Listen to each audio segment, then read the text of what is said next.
Oke, siapa di sini yang bercita-cita menjadi seorang praktisi public relation? Ada? Oke.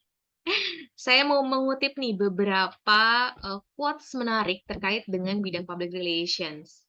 Saya paling suka salah satu quotes dari Warren Buffett, dia mengatakan, "It takes 20 years to build a reputation and 5 minutes to ruin it." Jadi, seorang PR itu biasanya membangun gitu ya, hampir menghabiskan puluhan tahun gitu ya, untuk membangun reputasi gitu ya. Tapi mudah sekali gitu ya, hanya membutuhkan 5 menit gitu ya untuk menghancurkannya.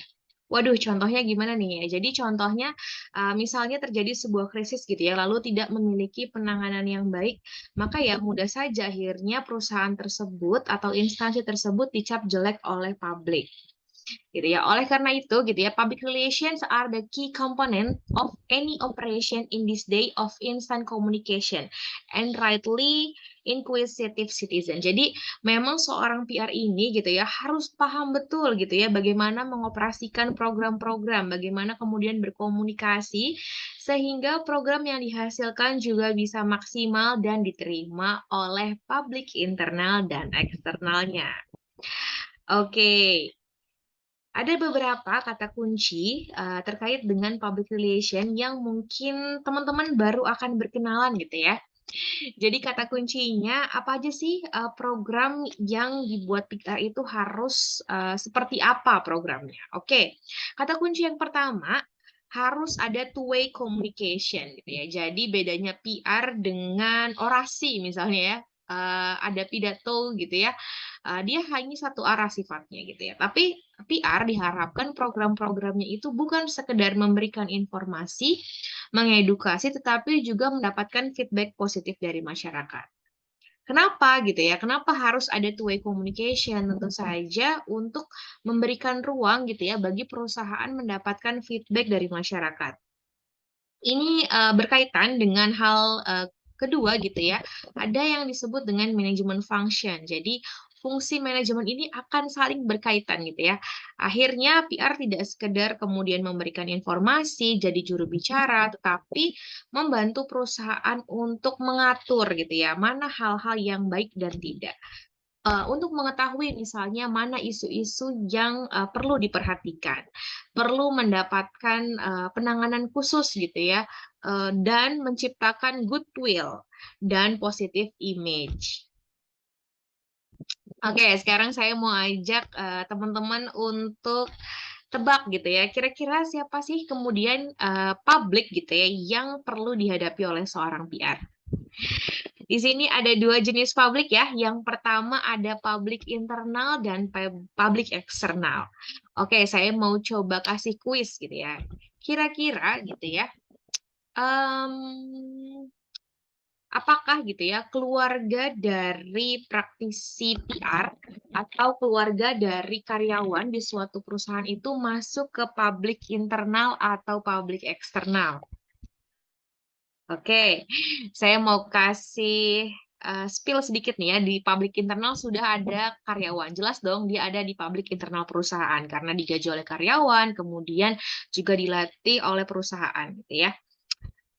Oke, selanjutnya di sini gitu ya, jawabannya sudah terlihat. Jadi, keluarga dari karyawan itu juga termasuk dalam publik internal perusahaan. Makanya PR gitu ya, bukan sekedar buat program untuk karyawannya, misalnya gathering, rapat gitu ya, tapi ada juga yang disebut dengan family family gathering. Jadi, PR gitu ya, tahu nih kalau karyawannya tuh suka banget ketika ada kegiatan bersama keluarganya, sehingga dia dipertimbangkan menjadi publik internal perusahaan.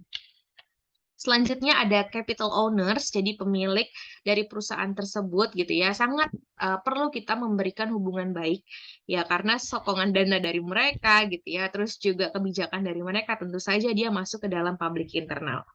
Selanjutnya ada manajemen perusahaan gitu ya, kalau di instansi mungkin, mungkin ada asosiasi-asosiasi tertentu dalam, perusahaan gitu ya. ataupun dari instansi kecil misalnya mereka punya persatuan-persatuan komunitas, itu juga sangat dipertimbangkan sebagai public internal. Kalau di kampus kita sebut company management ini misalnya seperti kumpulan alumni gitu ya, atau ikatan dokter, itu juga bisa menjadi public internal dari public relation. Kemudian ada pihak-pihak lain gitu ya yang menjadi bagian seperti ada agency, company or organization. Lanjut di public eksternal, di sini ada konsumen gitu ya. Kalau kita perusahaan besar, kita punya produk gitu ya. Orang yang membeli produk kita itu adalah public eksternal kita atau konsumen. Kemudian ada local community. Ini maksudnya apa gitu ya? Jadi komunitas lokal gitu ya, mudah banget untuk bekerja sama untuk dengan public relation. Misalnya kita bekerja sama dengan pemerintah daerah gitu ya, atau bahkan organisasi-organisasi rakyat. Tujuannya apa? Tentu saja untuk meningkatkan reputasi dan citra positif dari perusahaan tersebut. Lalu ada pecinta lingkungan gitu ya atau environmentalist. Ini sangat bersinggungan mungkin dengan perusahaan-perusahaan terkait dengan limbah perusahaan, misalnya kegiatan CSR gitu ya. Perlu ada hubungan baik juga dengan stakeholder tersebut karena nanti akan memudahkan perusahaan pada saat pengurusan perizinan. Misalnya perusahaan tersebut menghasilkan limbah-limbah gitu ya, kita tahu bagaimana kemudian harus melakukan proses terhadap limbah tersebut. Lalu ada juga investor dan opinion leaders.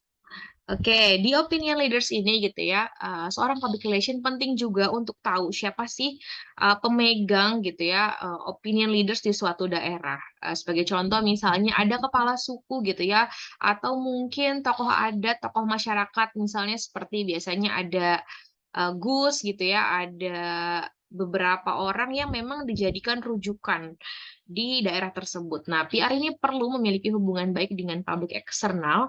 Tujuannya adalah ketika akan ada kebijakan dari perusahaan gitu ya, maka masyarakat biasanya kan bisa jadi melakukan penolakan gitu ya. Tapi kalau PR kemudian lebih dahulu memberikan hubungan baik dengan opinion leaders-nya ini gitu ya, maka kemungkinan besar masyarakat pun akan mengikuti kepala suku mereka gitu ya, atau kepala desa mereka seperti itu.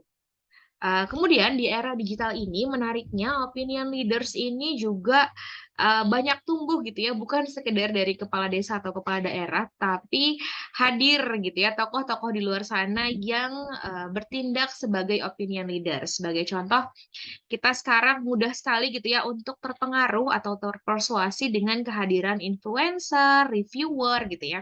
Kita nggak perlu menentukan sendiri pilihan kita karena biasanya akan ada misalnya influencer politik gitu ya, influencer terkait bidang edukasi atau influencer di bidang-bidang yang lain yang memudahkan kita untuk mengambil keputusan gitu. Nah, biasanya untuk mengambil gitu ya hati masyarakat, PR juga bekerja sama dengan influencer tersebut. Tentunya untuk mendapatkan hasil komunikasi yang sesuai dengan target perusahaan. Dan yang terakhir di sini ada supplier atau distributor. Oke, dari beberapa publik internal dan eksternal, silahkan Anda komentar gitu ya di kolom komentar. Menurut Anda gitu ya, publik mana yang paling penting gitu ya didahulukan oleh seorang public relation ketika dia mendapatkan kebijakan baru dari perusahaan? Siapa yang lebih dulu berhak tahu terkait dengan kebijakan tersebut? Apakah publik internal? Apakah publik eksternal? Anda boleh komentar ya. Oke, lanjut. Di sini ada beberapa fungsi dari public relation. Yang pertama, dia berfungsi gitu ya untuk mendukung aktivitas dari perusahaan mencapai tujuan-tujuannya. Nah, selanjutnya dia juga membuat gitu ya hubungan yang baik, yang harmonis dengan organisasi. Selain itu gitu ya, di poin ketiga, seorang PR penting banget nih untuk mengidentifikasi bagaimana sih opini publik, persepsinya mereka terhadap perusahaan gitu ya. Tujuannya apa? Ya tujuannya untuk memahami, oh apa sih yang dibutuhkan oleh masyarakat gitu ya, apa yang dibutuhkan oleh stakeholder internal mereka. Nah, kemudian sehingga kita bisa memberikan gitu atau menyajikan atau bahkan, mengedukasi dan mem-provide advice gitu ya, bisa kasih saran, bisa kasih, solusi gitu ya dari isu-isu yang diperbincangkan baik itu oleh publik internal maupun publik eksternal. Sehingga, harapan akhirnya adalah creating reciprocal two-way communication. Terciptalah komunikasi dua arah yang bisa mengatur gitu ya. Kemudian dijadikan, hubungan harmonis dan mencapai, citra positif bagi perusahaan. Peran pentingnya gitu ya, tadi fungsi-fungsi yang dimiliki oleh public relation. Nah, untuk, peran pentingnya seorang PR-nya ada 4 gitu ya. Yang pertama adalah expert advisor gitu ya, jadi orang yang memberikan informasi gitu ya, communication facilitator seperti juru bicara, kemudian problem solving, jadi dia yang memberikan solusi terhadap isu. Biasanya PR itu melakukan monitoring isu gitu ya, ada apa nih isu yang lagi hits gitu ya, yang lagi tren, yang lagi trending gitu ya. Lalu dia kemudian menganalisis, oke bagi perusahaan sepertinya ini akan merugikan, maka perlu ada, cara misalnya dia harus mengirimkan rilis untuk memberitahukan kepada publik eksternalnya gitu ya, bahwa perusahaan dalam kondisi yang baik, misalnya seperti itu. Atau, dia bergerak gitu ya, nggak sekedar merancang tapi juga langsung turun communication technician. Jadi dia yang, bikin perencanaan konten misalnya, bikin viral bombastis di media sosial gitu. Oke, jadi secara, umum gitu ya, secara sederhana gitu ya, saya mau menyampaikan bahwa mata kuliah ini, akan berfokus gitu ya, menurut George Terry nih, typical process, such a planning, organizing, activating, monitoring gitu ya. Jadi sebuah proses berkesinambungan, manajemen PR ini berusaha untuk membuat gitu ya, eee, hubungan yang harmonis antara perusahaan dengan publik internal dan eksternalnya. Dan, PR sebagai manajemen komunikasi gitu ya, memiliki attitude yang baik dan memiliki work plan atau rancangan kerja gitu ya, program-program yang mudah dipahami, seperti itu. Oke, di sini, tahapannya gitu ya, selain harus merencanakan, PR juga harus mampu gitu ya, conducting research gitu ya, menurut McElrath. Dia harus implementing gitu dan sampai evaluating various communication activity. Jadi programnya nggak cuma satu ya, ada banyak banyak program tahunan yang dilakukan oleh PR, gitu. Nah ini, dicontohkan oleh salah satu bapak PR, ada Ivy Lee Bitterly gitu ya. Dia yang membawa, pertama kali kajian-kajian, PR ini gitu ya. Nah, lanjut gitu ya, ini adalah, beberapa hal yang bersinggungan langsung dengan PR, ruang lingkupnya gitu ya. Jadi, government, corporate gitu ya, bisa bekerja sama dengan government, ada business community, supplier, kompetitor, komisaris, family of staff gitu ya, NGO, current consumer, mass media, dan, publik secara general gitu ya. Untuk itu, begitu luas ruang lingkupnya sehingga, pada pertemuan-pertemuan selanjutnya kita akan breakdown satu persatu gitu ya, bagaimana kemudian membangun hubungan baik dengan media, nanti kita akan belajar media relation di sana. Ada komunikasi bisnis, kemudian komunikasi, konsumen gitu ya, komunikasi dengan NGO, kita akan bahas CSR, kita akan bahas bahas lebih lanjut di pertemuan-pertemuan selanjutnya. Oke, sekian gitu ya terkait dengan, pengantar, mata kuliah dari manajemen public relation. Harapannya teman-teman sekarang sudah jadi lebih paham bahwa, menjadi seorang public relation itu harus mengetahui dulu ya siapa publik internal dan eksternalnya. Kemudian mengetahui tahapan-tahapan membuat program PR hingga nantinya kita akan belajar jauh lebih dalam terkait dengan, bagaimana sih cara PR membangun hubungan baik dengan stakeholder-nya.